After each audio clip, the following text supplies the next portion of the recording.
ইতিহাস, ঐতিহ্য আর বহু কীর্তিমান মনীষীর স্মৃতিধন্য এই মুন্সিগঞ্জ জেলা পদ্মা, মেঘনা, ধলেশ্বরী আর ইছামতী নদী বিধৌত পলিমাটি এ জেলার মাটিকে করেছে উর্বর। এ জেলার প্রাচীন নিদর্শনসমূহের সাথে জড়িয়ে আছে হাজারো গৌরবগাথা, সুখ-দুঃখের নানা উপাদান, সংগীত, নাটক, নৃত্য, সাহিত্য, আবৃত্তি, সাংস্কৃতিক সকল শাখায় সমৃদ্ধ এই মুন্সিগঞ্জ। এ জেলা সুপ্রাচীন চন্দ্ররাজাদের তাম্রশাসনের অঞ্জলি থেকে শুরু করে পাল, সেন, মোঘল, বারবিহাদের কীর্তিতে সমুজ্জ্বল হয়ে আছে।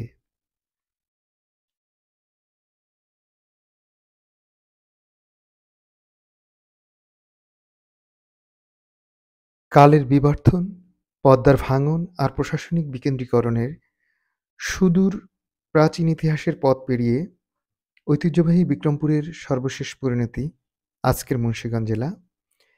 এই জেলায় জন্ম নিয়েছেন দেশ ও আন্তর্জাতিক বরেণ্য কৃতি সন্তান, যাদের মধ্যে বিখ্যাত বৌদ্ধ পণ্ডিত শ্রীজ্ঞান অতীশ দীপঙ্কর, উত্তর ভারতের প্রখ্যাত রাজনীতিবিদ সরোজিনী নাইডু, বিশ্বখ্যাত উদ্ভিদ বিজ্ঞানী sir Jagadish Chandra Bose, English Channel বিজয়ী ব্রজেন দাস, প্রখ্যাত কথাসাহিত্যিক হুমায়ুন আজাদ, বাংলাদেশের সাবেক দুজন প্রেসিডেন্ট প্রয়াত অধ্যাপক এ.কিউ.এম বদরুদ্দোজা চৌধুরী এবং প্রয়াত অধ্যাপক ইয়াজউদ্দিন প্রমুখ ব্যক্তিবর্গ।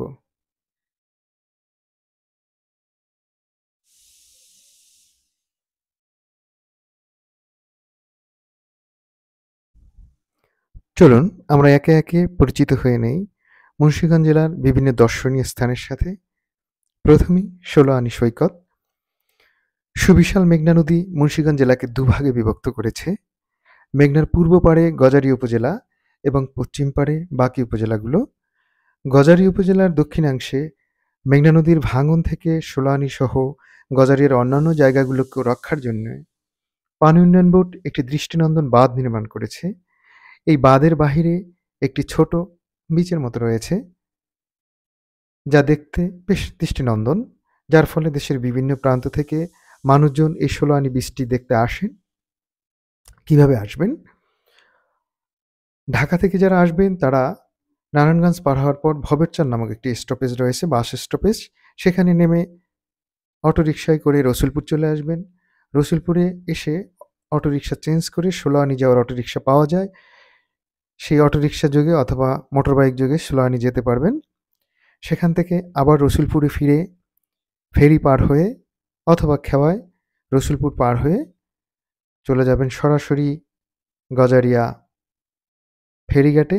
গজারিয়া ফেরিঘাট থেকে ট্রলারে বা ফেরিতে সুবিশাল মেঘনা পার হয়ে ওপরে যেয়ে নামবেন মুন্সিগঞ্জ যেই পারে সেই পারে, অর্থাৎ চর কিশোরগঞ্জ বিচে।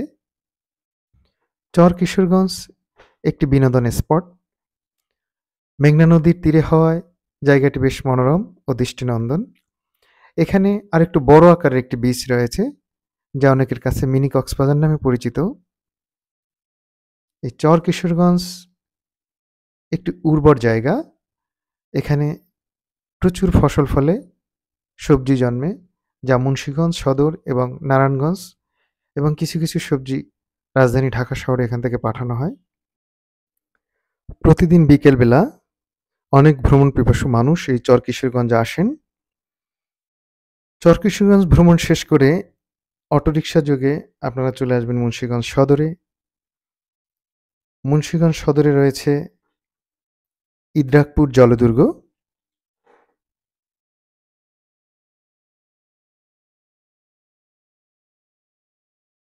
ইদ্রাকপুর কেল্লা বা ইদ্রাকপুর দুর্গ মুন্সিগঞ্জ জেলার মুন্সিগঞ্জ শহরে অবস্থিত একটি মোগল স্থাপত্য। সম্ভবত বাংলার সুবেদার ইসলাম খাঁ অথবা মীর জুমলা ১৬০০ শতকের দিকে জাহাঙ্গীরনগর অর্থাৎ বর্তমান ঢাকাকে পর্তুগিজ ও মগ জলদস্যুদের থেকে রক্ষা করতে নারায়ণগঞ্জ ও মুন্সিগঞ্জে ৩টি জলদুর্গ তৈরি করেন। তার মধ্যে এটি একটি। মুন্সিগঞ্জ সদরে ইছামতী নদীর পশ্চিম তীরে ইদ্রাকপুর নামক স্থানে এই দুর্গটি নির্মাণ করেন। জনশ্রুতি রয়েছে যে এই দুর্গের সাথে ঢাকা লালবাগ কেল্লার একটি যোগাযোগ রয়েছে সুড়ঙ্গ পথে। সুউচ্চ প্রাচীর বিশিষ্ট এই দুর্গের প্রত্যেক কোণায় রয়েছে একটি করে বৃত্তাকার বেষ্টনী। দুর্গাভ্যন্তর থেকে শত্রুর প্রতি গোলা নিক্ষেপের জন্যে প্রাচীরের মধ্যে অসংখ্য চতুষ্কোণাকার ফোকর রয়েছে। একমাত্র খিলানাকার দরজাটির অবস্থান উত্তর দিকে। মূল প্রাচীরের পূর্ব দেয়ালের মাঝামাঝি অংশে ৩৩ মিটার ব্যাসের একটি গোলাকার উঁচু মঞ্চ রয়েছে। দূর থেকে শত্রুর চলাচল পর্যবেক্ষণের জন্য এই ব্যবস্থা। এই মঞ্চ ঘিরে আরেকটি অতিরিক্ত প্রাচীর মূল দেয়ালের সাথে মিলিত হয়েছে। দুর্গের প্রতিরক্ষা ব্যবস্থা সুদৃঢ় করার জন্যে এটি নির্মিত হয়েছিল। কেল্লাটির ৩ কিলোমিটার মধ্যে ইছামতি, ধলেশ্বরী, মেঘনা এবং শীতলক্ষ্যা নদীর অবস্থান। মুঘলরা যখন বাংলাদেশে তাদের প্রতিরক্ষা ব্যবস্থা জোরদার করার প্রচেষ্টা নেয়, তখন দেখতে পায় বাংলার বারোভূয়া ও প্রতিকূল নদীবেষ্টিত জনপদ ছাড়াও তাদের আরেক শক্তিশালী প্রতিপক্ষ হল মগ ও পর্তুগিজ জলদস্যু, যারা মেঘনা নদী দিয়ে বঙ্গোপসাগর থেকে মূল ভূখণ্ডে লুটতরাজ করত। মধ্য এশিয়ার নদী বিবর্জিত অঞ্চল থেকে আসা মূলত ঘোড়সওয়ার মুঘলরা অচিরেই বুঝতে পারে বাংলাদেশের সাম্রাজ্য সুদৃঢ় করার গুরুত্বপূর্ণ ধাপ হল এদেশের জলপথকে সুরক্ষিত করা। ধারণা করা হয় সুবেদার ইসলাম খান বাংলার মুঘল নৌবাহিনীকে শক্তিশালী করার প্রক্রিয়া শুরু করেন এবং একজন নৌপ্রধান বা মীর-ই-বহর নিয়োগ করেন। তারই ধারাবাহিকতায় পরবর্তীতে ১০০ বছরের মধ্যে ৩টি জলদুর্গ নির্মিত হয়, যার একটি হলো ইদ্রাকপুর দুর্গ, অন্য দুটি হলো নারায়ণগঞ্জের হাজীগঞ্জে এবং সোনাকান্দা দুর্গ।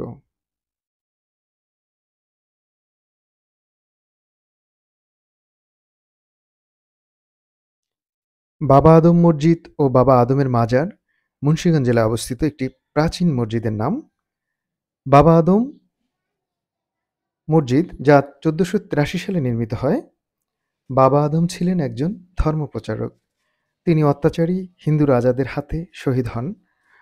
পরবর্তীতে বিক্রমপুরের শাসক মহান মালিক কাফুর শাহ বাবা আদমের নামে একটি চমৎকার মসজিদ নির্মাণ করেন। এই মসজিদের ছাদে ৬টি গম্বুজ রয়েছে। উত্তর দক্ষিণে বিস্তারিত ভিত্তি এলাকা, দৈর্ঘ্যে ৪৩ ফিট এবং প্রস্থে ৩৬ ফিট। এর দেয়ালের প্রস্থ প্রায় ৪ ফুট। মসজিদের সামনেই রয়েছে বাবা আদমের মাজার। বিক্রমপুরে যারা ইসলাম ধর্ম প্রচার করেছিলেন, বাবা আদম ছিলেন তাদের মধ্যে অগ্রপথিক। বল্লাল দিঘি বা রামপাল দিঘি মুন্সিগঞ্জ জেলার রামপাল ইউনিয়নের রাজা বল্লাল সেনের দিঘি বা রামপালের দিঘির অবস্থান। প্রজাদের পানীয় জলের কষ্ট দূর করার জন্য তিনি এই দিঘিটি খনন করেন। বিক্রমপুর বিহার, এই বৌদ্ধ বিহারটি মুন্সিগঞ্জ জেলার সদর উপজেলার রামপাল ইউনিয়নের রঘুরামপুর গ্রামে অবস্থিত। এটি মহারাজ ধর্মপালের শাসনামলে আনুমানিক ৮২০ খ্রিস্টাব্দে নির্মিত হয়। ৩০টি বিহারের মধ্যে এটি ছিল অন্যতম। ধর্মপাল ছিলেন পাল সাম্রাজ্যের দ্বিতীয় সম্রাট। ঐতিহাসিকভাবে এই মঠটি অতীশ দীপঙ্করের সাথে সম্পর্কিত, যিনি তিব্বতী বৌদ্ধ ধর্মের ইতিহাসে একজন গুরুত্বপূর্ণ ব্যক্তিত্ব। অতীশ দীপঙ্করের জীবদ্দশায় এই অঞ্চলটি ছিল বৌদ্ধ ধর্মের শিক্ষার কেন্দ্রবিন্দু। এখানে চীন, তিব্বত, নেপাল ও থাইল্যান্ডের মতো দূরবর্তী অঞ্চল থেকে এই অঞ্চলে প্রায় ৮,০০০ অধ্যয়নকারী এখানে অধ্যয়ন ও অধ্যাপনা করতে আসতেন।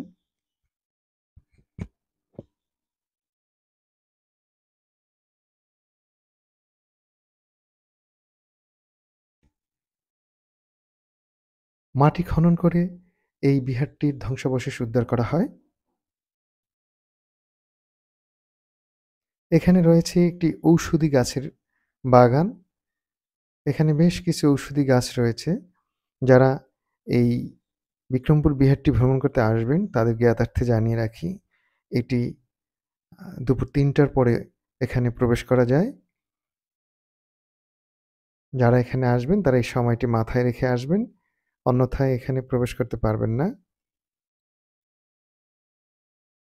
এরপরে যে জায়গাটি সম্পর্কে আপনাদের পরিচয় করে দিচ্ছি, এটি হলো অতীশ দীপঙ্করের জন্মভিটা। পণ্ডিত অতীশ দীপঙ্কর ৯৮২ খ্রিস্টাব্দে বিক্রমপুর পরগনার বজ্রযোগিনী গ্রামে জন্মগ্রহণ করেন। তার বাসস্থান এখনও পণ্ডিত ভিটা নামে পরিচিত। তিনি গৌড়ীয় রাজপরিবারের রাজা কল্যাণশ্রী ও রানী প্রভাবতীর মধ্যম সন্তান হিসেবে জন্মগ্রহণ করেছিলেন। ৩ ভাইয়ের মধ্যে তিনি ছিলেন দ্বিতীয়। তিনি প্রাথমিক শিক্ষা গ্রহণ করেন মায়ের কাছে।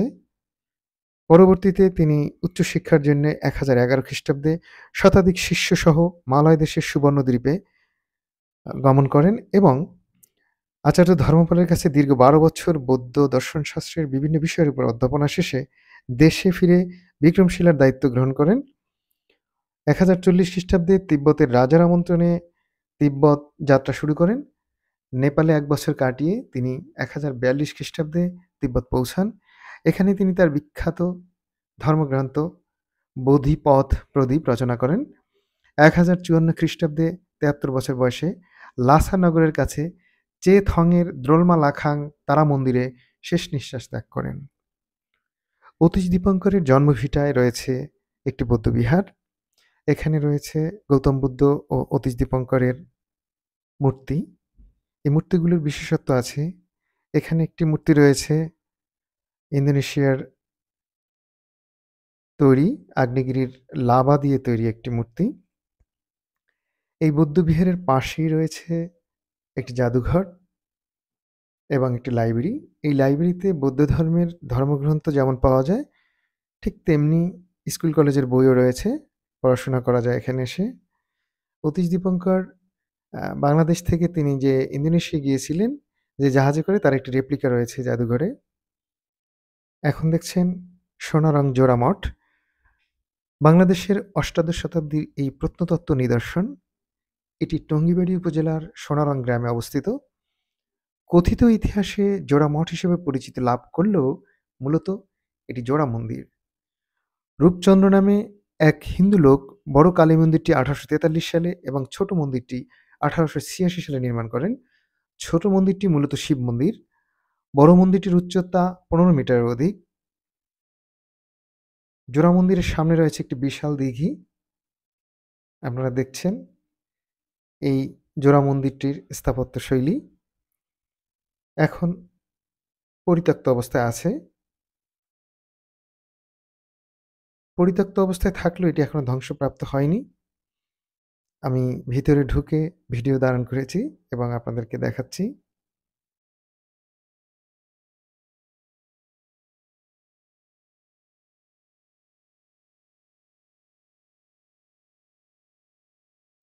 জোড়া মন্দিরে একটি পুরাতন ফলক রয়েছে। সেই পুরাতন ফলকটি থেকেই এর নির্মাণ কাল সম্পর্কে জানা যায়। নাটেশ্বর দেউল। নাটেশ্বর দেউল হচ্ছে একটি প্রত্নতাত্ত্বিক নিদর্শন। এটি বিক্রমপুর অঞ্চলে ৭৮০ থেকে ৯৫০ খ্রিস্টাব্দে এবং ৯৫০ থেকে ১২২৩ খ্রিস্টাব্দের মধ্যে ২ ধাপে বৌদ্ধ স্থাপত্যশৈলীতে নির্মিত একটি নগরের ধ্বংসাবশেষ। এখন দেখছেন স্যার আচার্য জগদীশচন্দ্র বসুর বাড়ি। স্যার আচার্য জগদীশচন্দ্র বসুর পৈতৃক বাড়ি বিক্রমপুরের শ্রীনগর উপজেলার রাড়িখাল গ্রামে। বিশ্বখ্যাত বিজ্ঞানী স্যার জগদীশচন্দ্র বসু ময়মনসিংহে জন্মগ্রহণ করলেও তার পৈতৃক বাড়ি এখানে। স্যার জগদীশচন্দ্র বসু প্রথম সফল বাঙালি বিজ্ঞানী যিনি উদ্ভিদের প্রাণ আছে তা আবিষ্কার করেন। এছাড়াও তিনি বেতার তরঙ্গের অন্যতম জনক এবং বেতার যন্ত্রের স্বপ্নদ্রষ্টা। তার পৈতৃক বাড়িটি ৩০ একর জায়গায় জগদীশচন্দ্র বসু কলেজ, ইনস্টিটিউশন ও কমপ্লেক্স নির্মিত হয়েছে। একটি জাদুঘর প্রতিষ্ঠিত করা হয়েছে। তার জীবদ্দশায় তিনি তার সকল সম্পত্তি দান করে দিয়ে যান। সেখানে ১৯২১ সালে সুরুজবালা সাহা বিদ্যালয় ও পরে ১৯৯১ সালে জগদীশচন্দ্র বসু ইনস্টিটিউট প্রতিষ্ঠা করা হয়।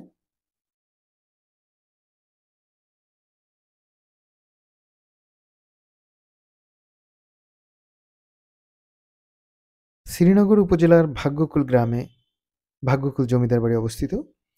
আনুমানিক ১৯০০ শতকে জমিদার যদুনাথ রায় এই বাড়িটি প্রতিষ্ঠা করেন। এখন দেখছেন আড়িয়াল বিল। বর্ষাকালে অথই জলরাশি আর শীতকালে বিস্তীর্ণ সবুজ শস্যক্ষেতে পরিপূর্ণ দেশের মধ্যাঞ্চলের সবচেয়ে বড় ও প্রাচীন বিলের নাম আড়িয়াল বিল। ঢাকার দোহার, নবাবগঞ্জ এবং মুন্সিগঞ্জের শ্রীনগর ও সিরাজদিখান উপজেলার ১৩৬ বর্গ কিলোমিটার জায়গা জুড়ে বিস্তৃত এই বিলের অধিকাংশ অংশ মুন্সিগঞ্জ জেলার অন্তর্গত। ধারণা করা হয় প্রাচীনকালে গঙ্গা ও ব্রহ্মপুত্রের মিলনস্থলে নদীর প্রবাহের স্থান পরিবর্তনের ফলে পদ্মা ও ধলেশ্বরী নদীর মাঝে আড়িয়াল বিলের উৎপত্তি হয়। প্রকৃতির অপার সৌন্দর্যে সাজানো আড়িয়াল বিল ঋতুভেদে নতুন নতুন বৈচিত্র্যের প্রকাশ ঘটে। বর্ষাকালে সবুজে ঘেরা বিলের স্বচ্ছ পানিতে শাপলা, কচুরিপানার ফুল এবং নানা জাতের পাখির উপস্থিতি প্রাকৃতিক সৌন্দর্যকে বহুগুণ বাড়িয়ে দেয়। আর শীতকালে বিলের স্থলভাগের উঁচু জায়গাগুলিতে নানা ধরনের সবজি যেমন মিষ্টি কুমড়া, লাউ, করলা, টমেটো চাষ করা হয়। আড়িয়াল বিলে উৎপাদিত মিষ্টি কুমড়া সাইজে বেশ বড় হয়। ৩০ থেকে ৬০-৭০ কেজি ওজনের মিষ্টি কুমড়া এখানে উৎপাদিত হয়। মাওয়া ফেরিঘাট পর্যটকদের জন্য নদী ভ্রমণ এবং ইলিশ ভোজন এর জন্য বেশ জনপ্রিয় একটি জায়গা। ফেরিঘাটের পাড়ে রয়েছে বেশ কিছু খাবার হোটেল। দেশের বিভিন্ন স্থান থেকে ইলিশ খাওয়ার জন্য অনেকেই মাওয়া ঘাটে ছুটে আসেন। ইলিশ ছাড়াও এখানে অনেক বাহারি প্রজাতির তাজা মাছ পাওয়া যায়। ভ্রমণ করার জায়গা হিসেবে অনেকের কাছে মাওয়া ঘাট একটি জনপ্রিয় স্থান। রূপালী জলের ঝিকিমিকি দেখতে দেখতে পাড় ধরে বহুদূর হেঁটে যাওয়া যায়, কিংবা পদ্মাপাড়ের শান্ত সবুজ প্রকৃতি আপনাকে মুগ্ধ করবে। বিকেলে পদ্মা তীরে বসে পদ্মার সৌন্দর্য উপভোগ করা, নৌকায় করে পদ্মা নদী ভ্রমণ করা যায়। স্পিডবোটে করে মাওয়াঘাট থেকে কাঁঠালবাড়ি, শরীয়তপুর যাওয়া যায়, অথবা পদ্মা ব্রিজের নিচ দিয়েও স্পিডবোট নিয়ে চলে যেতে পারেন। নদী থেকে পদ্মা ব্রিজের সৌন্দর্য আরেকটু অন্যরকম লাগবে। সন্ধ্যার পরে এই মাওয়া ফেরিঘাটে মিলন মেলা বসে। ঢাকা শহর থেকে অনেক ভ্রমণ পিপাসু মানুষ এখানে আসেন। এরপরই রয়েছে পদ্মা বহুমুখী সেতু, যা পদ্মা নদীর উপরে নির্মিত হয়েছে। এটি মূলত দোতলা সেতু। সেতুর নিচ দিয়ে ট্রেন চলাচল করে এবং উপরের তলা দিয়ে গাড়ি চলাচল করে। বাংলাদেশের সবচেয়ে দীর্ঘ এই সেতুটি মুন্সিগঞ্জের লৌহজংয়ের সাথে শরীয়তপুরকে সংযুক্ত করার মাধ্যমে রাজধানী ঢাকার সাথে দেশের দক্ষিণ ও দক্ষিণ পশ্চিমাঞ্চলকে সংযুক্ত করেছে। ভিডিওটি ভালো লেগে থাকলে লাইক, কমেন্ট ও শেয়ার করে পাশে থাকবেন এবং চ্যানেলটি সাবস্ক্রাইব করবেন। ধন্যবাদ সবাইকে।